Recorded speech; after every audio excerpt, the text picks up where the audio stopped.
Commerce as well as come forth over the next few years, and Milford wants to be a partner with you in making the state of Connecticut. Thank you all for being here today, because your being here today really shows the great interest that you have in moving our state forward. He cared and how much he listened, even when it was in someone's backyard.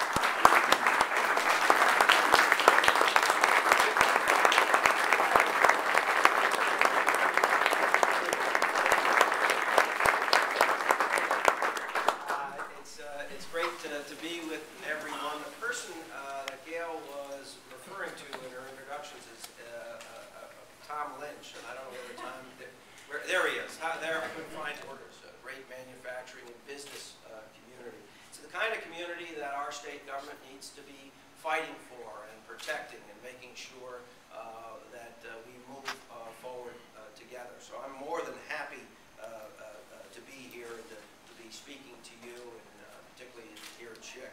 You know, I didn't create this mess.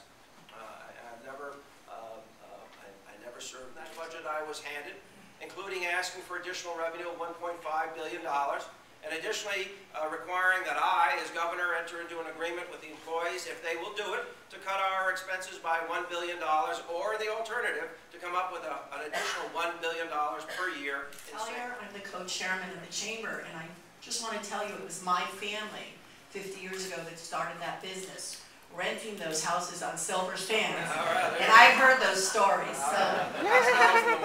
Yes. One of your 17 regional high schools are located right down the road here. Yep.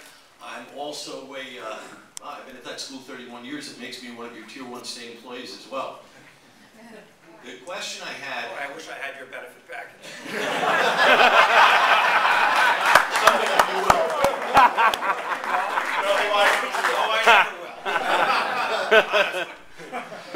There's been some debate after Proposal 6385 regarding how we're going to establish a task force that's going to then be able to look at governance of the technical high schools and where they're going to be. I want to know what your position is on that, and I'd like to be able to invite you to come and see Platt Tech. I think most of the people in this room that are familiar with the school know that it's run pretty much the way a tech school should. And I'd like you to be able to have the experience of that someday. So it's an open invitation, but I'd like to know what your position is on, you know, where we should be.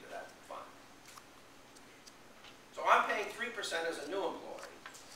Probably never going to get that benefit. You could retire tomorrow and collect that benefit for the rest of your life, and you don't pay anything into it. And somehow, in state employees' minds, that's a good deal. Now, I got to tell you, for state taxpayers' minds, that's a pretty bad deal, because we are billions of dollars unfunded in that program. Billions of dollars. I can say that I understand and appreciate the shared sacrifice approach. Although I can also say I don't know that I'm particularly pleased, as I'm sure many people are, increasing taxes, but it is what it is, and I understand that. And I'm glad to hear you make the deficit in our transportation fund. And that fund is, our portion of that fund comes from gas tax, diesel tax, and a gross receipts tax, which is also on gas and diesel fuel. Should we not invest in a rail system? Should we not make the kinds of repairs necessary to make sure that bridges survive another 10, 20, 30, 40 years? I mean, that's the question that we're being asked. So then let's look at who we compete with. New York has told me to ignore that. I'm the executive director of the local YMCA, and on behalf of a lot of YMCAs in the state, we're very concerned about how to cover the expenses. So a good employee will be fine. No, that's the really, honestly, in the testimony before the committee, there were people who came forward who said they weren't fine, that they lost their jobs. I would, listen, I'm just respectfully, I'm just well, okay. Well, let me go back here.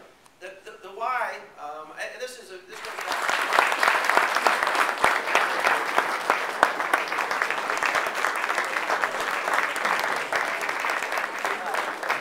Thank you very, very much for coming out today, and